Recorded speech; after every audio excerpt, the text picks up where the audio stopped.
Welcome back to another video on Gearsaw Studios, and today, for the final day of Gearsaw, I will be showing you how to build yourself a gingerbread fortress. That way, you have a nice gingerbread house, except with, some fortifications and not being a house.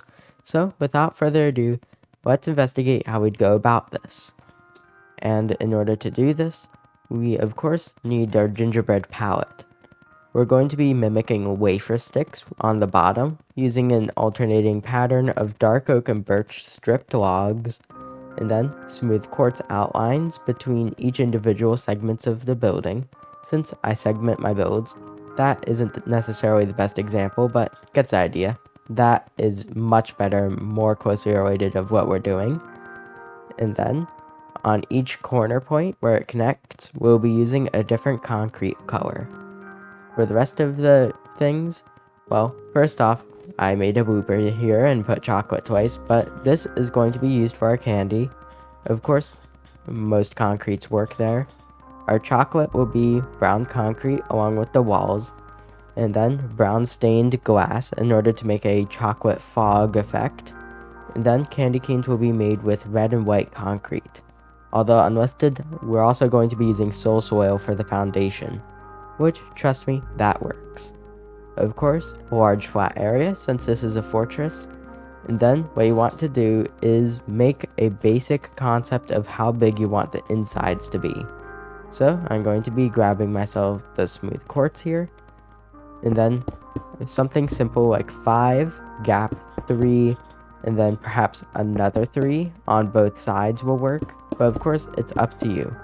The only condition is that it's much better if you do it in a square. When done, your thing should look something along the lines of this. And you might be thinking to yourself, well, what steps did I skip? Well, here's the thing. You have to build your square, and then make sure there's enough room for walls inside. Hence why we skip these corners here rather than connecting them. Then, fit in your designs here, make sure they all work. And then what you want to do is keep the smooth quartz. Since this is going to be the outline, we have to make sure we have enough room for that. And then go 3 blocks out, and on the 4th block, place more. So like this, make sure to round your corners, and then keep going until you reach the other half of another big segment in the middle. Because here is our entrance, we're going to have one on both sides, and they're going to be relatively high up due to some stairs. So what we want to do from here is, once we have these areas, you want to designate them, and then you want to prepare yourself to build some stairs. Smooth quartz here, and then choose a stair block. A lot of different things work, such as birch, cherry, etc. Once you've chosen your block, I chose smooth red sandstone. What you want to do is make your staircase up, and then once you reach your first turn point right here, then make it level out. Go all the way to your wide segment in the middle, and then end it. Create a railing all across using a simple pattern, red, blue, green, yellow, or whatever order you want, and make sure that it's visible on all surfaces, say these tiny blocks here. So make sure that you, make everything consistent. And then by the end of it, you should have something that looks like this. These little candies here are not to be copied yet, those are still work in progress. But under these, you want to make your standard stairs. In order to make it loop around, add slabs to the tops of these, so that way it's level. And then below here, don't add walls. This will be a little balcony point. And this becomes pretty simple now, since all you have to do is the little holes in between each segment will be filled up with smooth quartz, which will go all the way up to this layer here. And by the time we choose an interior block here, then there should be brown concrete or another block on the ceiling here. But of course, that's quite a bit away from this. So essentially, make sure that your staircases look like this. You have these little dividers here, and then you start making your wall design all the way up to about this point here. Once you have your little balcony points like this, then add small railings, make sure you have quartz under them, and then clear the snow from the surrounding area. You may have noticed that I've changed the railings. All I did is replace the stairs connecting to these bits here with upside down ones and then reapplied the staircase onto it. So now it's a bit more interesting to look at. And also, I have finished up the top lining here.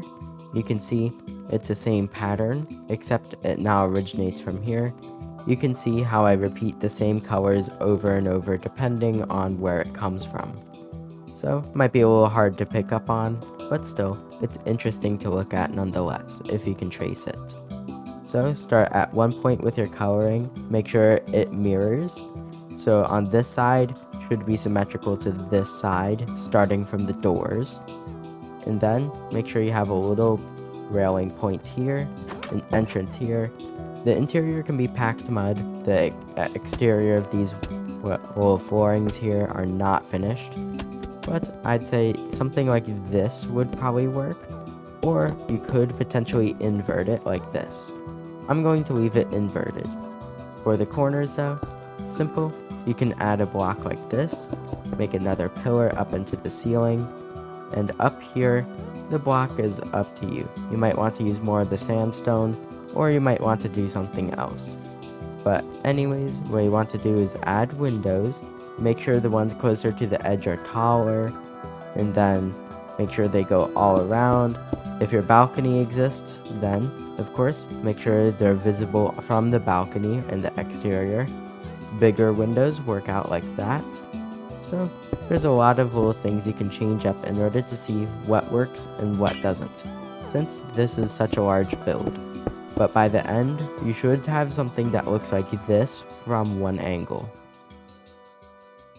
Once you have your detailings in, then you need to add a candy cane border like this. It should mirror in the same pattern that the candies that make up the outline do. So essentially, mirrors at the doors. And then any area not taken up by balcony, either you extend the balcony onto, or you replace with podzol, since podzol looks a little chocolate-ish. From here, go on the inside, and make sure you have a way to get up and down. I have a bubble elevator lined with skulk veins, since, that looks like some weird candy nobody's ever heard of. And then you go down here, and this carpet secretly has powdered snow under it, so that way you don't take fall damage. Of course, we have our ceiling here, but in order to do a ceiling, we have to do the second floor before thinking about that too much. And in order to do this, instead of having a generic second floor being a copy of the first floor, instead what you can do is make a hallway where there are 4 rooms. You divide them up, so for example, you do something like this, separate with more quartz, and then do this again. Follow the same patterns as the other 4, and then fill it up with whatever you need. This middle hole here will later on go into storage in a separate video. Since this is already a massive structure, I don't think you need a separate area for storage unless you're planning for some very long-term survival. So that will be coming in a separate tutorial. And now, create your rooms up here, make sure you use the same wall designs found here, and then we'll worry about the roof of the first floor from there. Hallway design now in place. You can see that with excessive amounts of stair adding and some signs, you can make a very interesting second floor. Along with that, we have the bedrooms here, one of which is interrupted by a spiral staircase, which you can replace with a ladder if need be. Of course, we have ourselves rooms here, which aren't completely finished, but of course, since we have a second floor, we can do the first floor. So going down here, for the ceiling here, what you want to do is connect up all of your quartz beams like this, and then anytime they intersect, make a design. So it doesn't have to be terribly complicated, but you have to make sure it's consistent. So always do the same designs for the same connecting points. Say every corner here already has a big one, and every connecting here has a long beam that hangs down. For the rest of this place, Of course, for this place here, you can add a basement entrance if you want using another bubble elevator, but I'm going to pass on that. Get yourself some basic utilities, maybe some books for decoration, tables, your to-do list, etc. And then back up here, use each one of these rooms to do something unique. On the exterior, of course, we have to do a third floor. Since with our second floor, we need to top it out with some of those spikes you see on towers. This is a fortress after all. And if you don't need the extra room, you can skip on this part, but I'd highly recommend it. What you want to do here is do the same thing you did to start the build, except you only want 3 segments and the middle one should be the same size as the rest. Use the same wall design. And also, right here, compared to the connecting pieces we have down here, make sure they're different. Notice how we have ourselves different stair designs. The middles are the same, but still. And then, with all that combined, you'll see how this build really comes together. But essentially, fill out the rest of these rooms here, and then do your basic walls up here. For each of our rooms, we have the enchanting safe room, mainly because I decided a farm wouldn't fit, the blacksmith, and the brewing, along with some bedrooms here. Nothing too interesting to say besides this pattern here, which starts off with 1 quartz block, and then stairs, and then on the next one, you replace those stairs with more quartz in order to create this pattern, which mirrors across the middle. And then, for each room, basic enchanting, nothing to really say besides trapdoors and the lapis chest. That way you don't run out of lapis mid-enchanting, along with the grindstone. The brewing room, where we have brewing stands, netherwort barrels for storage, and then a potted plant filled with water to extract, well, water from. Then we have the blacksmith, exposed lava source, since every blacksmith essentially needs that. And then we have netherite here, 1 silence, 1 tide, mainly because this is, admittedly, quite the end game build, especially with this final topper up here, which I'll be discussing shortly. And then we'll have this safe room. The safe room is an obsidian bunker that relies on a lever to open from the inside only. So that way you can go like this, and now you can load the surrounding area with virtually no risk of getting destroyed. Unless, of course, like a warden or some vexes come along, or a mischievous player. But anyways, take note of the roofs in here. We want to make them rounded with brown, and then connect them in the middle with the same design philosophy as the first floor. And then, finally, we may take a ladder, it can be on either side, and go into this room here, which I'd recommend making a trophy room. On the outside, make sure to correct those to the wood version instead of logs. We have these spikes up here, and in order to do those, what you want to do is measure 1 block, well, 2 blocks out of your walls, and then create blocks and round them across the ends. Make sure to add stairs and then interesting designs onto them utilizing the various colors of concrete. And if you only do them 1, you'll get something that looks like our second layer here, which you might notice is a little less fortified looking. And that's fine if you want that, but beware of it. So up here we have ourselves this, and then a nice flat plane to put whatever we need on. You could turn it into a snow globe, but of course, that part is up to you. Once done with your trophy room, it could look something like this, and you can see we have a bunch of different valuable things, whether it be a funny statue of a dragon egg and dragon head combined, a skulk catalyst you might have gotten from a warden, the silence armor trim, a normal diamond door, those are exceedingly rare, either one of the suspicious blocks, considering those can only be gotten through, well, water elevator craziness, and then 20 decorated pots around the room, which you can replace with their respective decorated counterparts, since there are 20 shards in order to use for all of them, so you have to get 80 shards in total in order to fill out each one, so that's definitely the adventure for the times. And then on the outside, you can see that this entire structure, more or less, would be done. If you didn't forget, we're doing a chocolate moat. But before that, on the podzol, include some basic gumdrops like this. Don't make them into houses or villages, although you could do that with a separate tutorial. And then, you need to dig a large trench by expanding your candy cane pattern a little bit further, and then layering some soul soil deep into this. You can see how this could get quite expensive quickly, but considering you've gotten this far with the quartz, I don't see much of an issue with this. So fill all of this out using fill commands or Sisyphean efforts, and then build bridges across it, since now we're going to have to get our chocolate in place, and this can get quite expensive in terms of sand. Once you've dug out the chocolate moat, what you should do is 1. Replace the walls with soul soil, and to make sure that you get every block replaced. So simple fill commands might not get every single block if you're using the replace version of it. And then make the bottom brown concrete. Also, add another candy cane border around all of this, and then your trench should be about 5 blocks wide. From here, get yourself the brown stained glass, and then fill this entire place in with it. But of course, you need to make layers where there are only air blocks.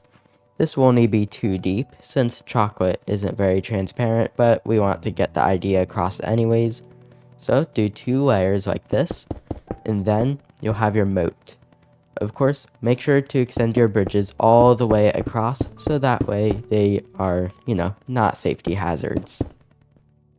With the chocolate moat now filled in, it's time to do our final details before this build is finished. First off, you can make this little area here ridged, with the candy cane border going up 1 for red, down 1 for white. Alternating gives it a little bit more detail. The gumdrops might, contain light, so that way at night they aren't so dark. And ironically, this is the first time I've used verdant frog lights and using blue stained glass on this channel. Pretty ironic.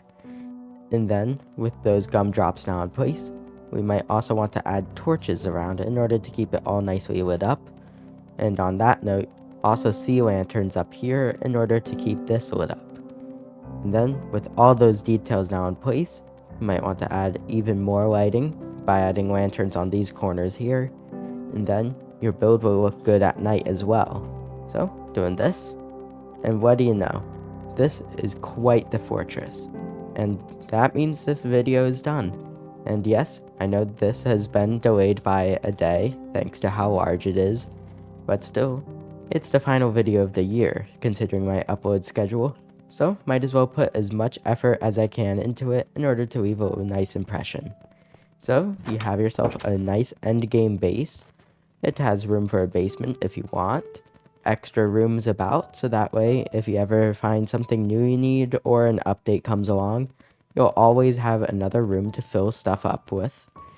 And then, we have ourselves the trophy room, which should provide a nice challenge for ages. And not to mention, it's quite secure, considering there's only 2 entrances in, otherwise everything ends up in the moat.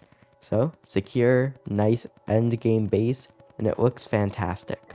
So, are you looking for a very large endgame base? Well, this is the video for you. And with that, it's the end of today's video. If you enjoyed this video, remember, please like and subscribe, it really helps me out. And this is the final day of Gearsaw, and likely final upload of the year. So, it will be about a week before I upload again. So, enjoy that time with your new structure. Enjoy the rest of your day. Gearsaw out.